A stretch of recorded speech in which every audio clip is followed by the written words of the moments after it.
Hi, my name is Alan, a nurse, a registered nurse by profession. I live in Uganda. I'm making this video specifically for someone that would like to open up a pharmaceutical business, be it a retail or a wholesale business or a drug shop, like to say, in Uganda. And in this video, I will be talking about what you really want to know. If you always you've been asking or questioning yourself how to go about it, the whole process. But first of all, I'll talk about the why you have to start up a pharmaceutical business. Not that you'll be a producer or you'll be manufacturing drugs, but I'm talking about people who will sell it to the end users. Those like the patients, your fellow health workers that have clinics, that have drug shops, that also have pharmacies too. And I'll also be talking about why you need to prepare why you need to prepare what you need to prepare before you start opening up the business. I'll take you through the steps on how to go through the opening process. So my first question, or my first why you should start up a pharmaceutical business. First of all, I will say, in my own experience, this is my pharmacy. I opened it. I opened up this pharmacy in 2022. That was last year in February, on the 7th of February 2022 is when I opened up. Why the pharmacy business? Because I think this is one of the businesses that do not fail. Be it you have experience in it, as long as you coordinate or you know what you're doing. I take it as some of the businesses do not fail. Reason being,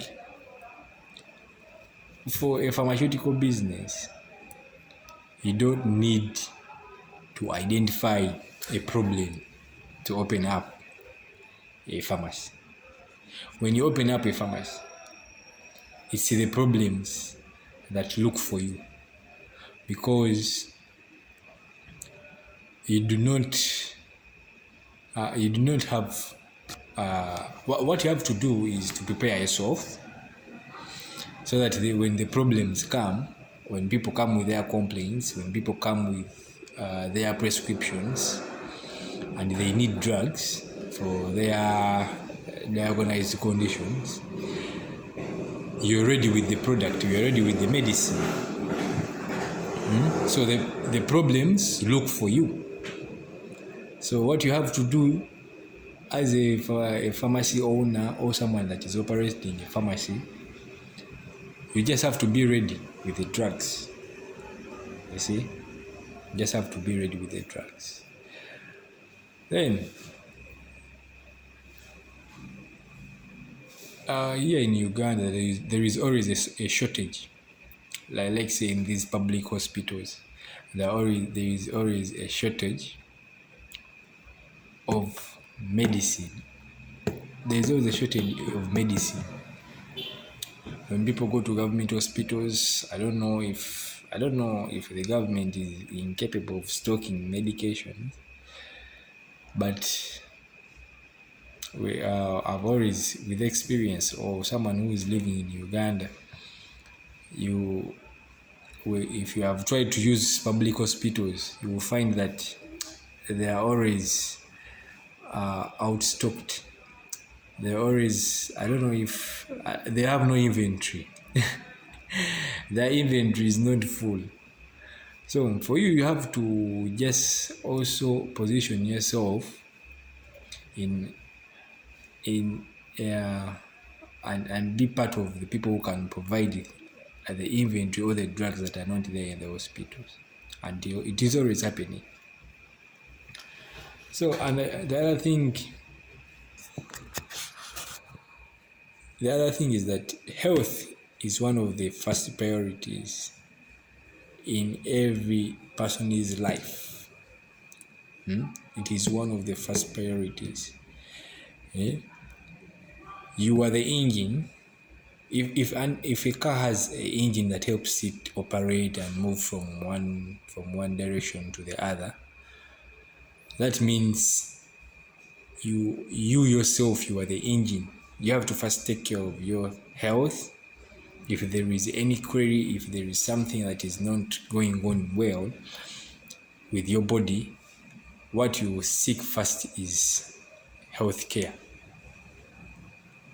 You see, healthcare is a priority in someone's life. So the only thing I will talk about is why you need to prepare before starting. When it comes to creating growth in a sustainable way, it is not what you invest in, but how you invest in it. If I have said that a pharmacy business does not fail, it can fail if you invest in it in a wrong way. Let me say, if you stock what people can't afford in a certain region that you locate your pharmacy, you might stock drugs that are quite expensive as compared to the affordability capacity of the people in that region. You see, so it is not what you invest in, but how you invest in it. So for you to start up a business, a pharmacy business, you have to know the people you're going to deal with. Are you in an urban setting? Someone who is in, let me say, very far, let me say, where Mubende, you cannot be stocking, or let me say you are in Luwero, those rural areas, you cannot stock brands that are expensive. However much they solve the problem, but people might not be in position to afford them. People might be able to afford Indian products. I'm not saying that Indian products are not effective, but they are affordable. Like here in Uganda, they are affordable to the bigger population here in Uganda. They can afford it. So another thing is that why you need to prepare before you start is that all risk isn't risk. Risk comes from not knowing what you are doing. You stand a greater risk of burning a lot of money. Like if you stock something people can't afford, no one will buy. Business, they call it business because there is a transaction. People are buying, you know. So, and every business, always it starts before it what? It starts. You understand? Every business has to start before you even open. So you have to seek the knowledge first before you open up anything. Same thing applies to a pharmacy business.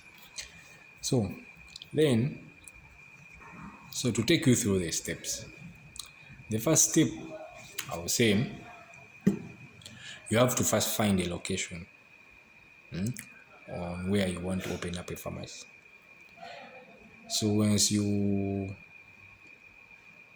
find that location, let me say you are in Kampala, or let me say you are, in Masaka, any region of Uganda that you might be in. You first have to find a location, and this location you have to look out for the number of pharmacies that are there. What are they doing? And it is very important to make, when you find a location, let me say, you have to find the number of pharmacies and the distances between them and your chosen location, because the NDA has a specific distance that if you find a pharmacy located, when you go to a certain region, you find a pharmacy located that is already set up, you have to count over 200 meters. You have to measure over 200 meters away from that pharmacy that you've already that you found in that region. If it is near, there are higher chances. If it is lesser than that, the 200 meters, there are chances that you will not be given a premise license. There's this. Most times, if I was saying, most times, if the distance is less than 200 meters away from the nearest pharmacy, you might not be given this license. This license is called the certificate of suitability of the premises to operate either a retail or a wholesale pharmacy. So you have to make sure that this location you have chosen, or the room or the house that you want to rent out, is within that kind of that distance, the 200 meters, enough. That's when you'll be given a certificate of suitability of premises for a wholesale or retail business like mine. Again, on the location, your location should be accessible. It should be visible, both for the traffic, the foot traffic, the people, the walk-ins, and it should have ample space for people who want to park their cars or their vehicles to come and purchase. So it should be accessible. It should be it should permit foot traffic, and the best location I will recommend someone to look out for is a location that is near prescribers. Let me say, like near hospitals. If you ever get a location that is near a regional referral hospital, to say, it gives you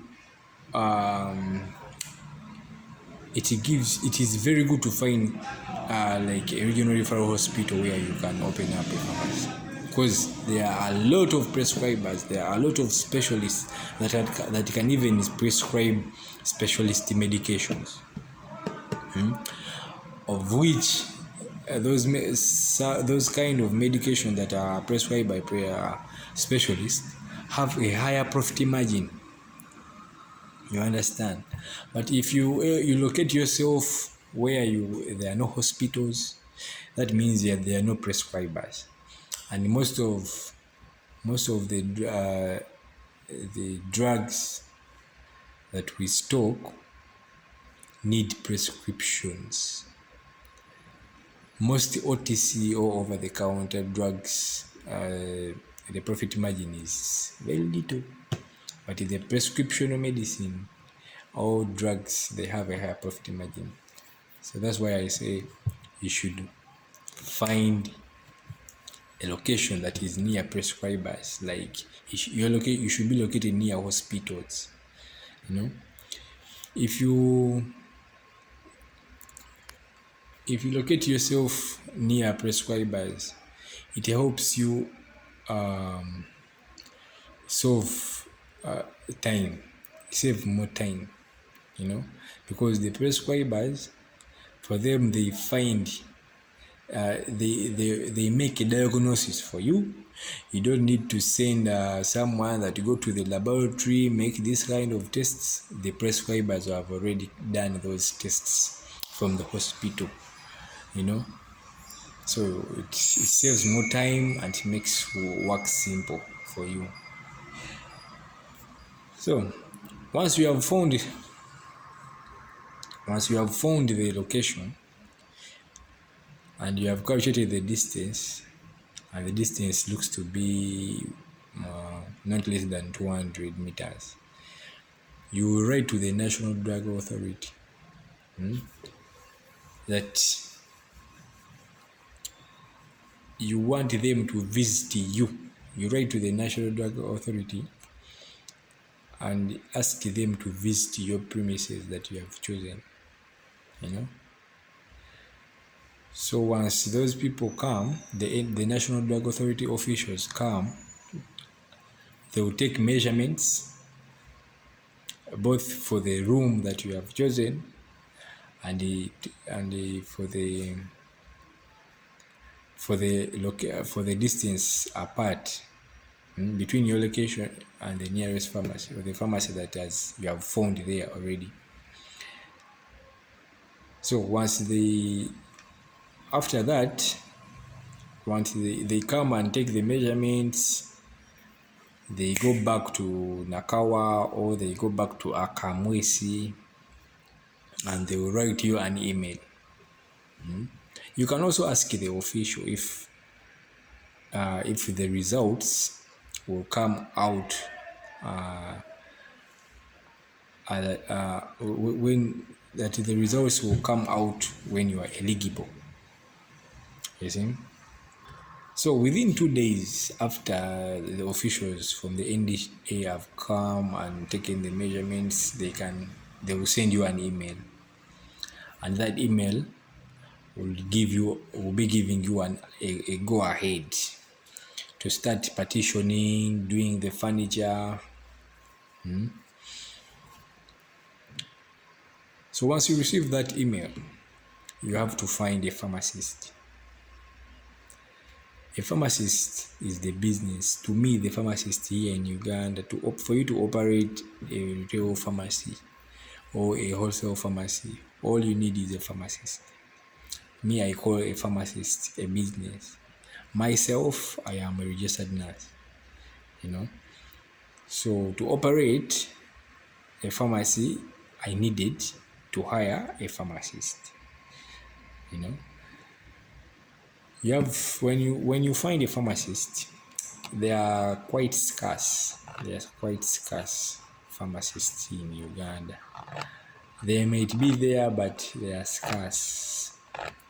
Some of them don't want to operate in far areas away from Kampala or away from town. So you have to find someone, a pharmacist, or someone to connect you to a pharmacist. Then, once you find the pharmacist, you can negotiate the salary. This is Uganda.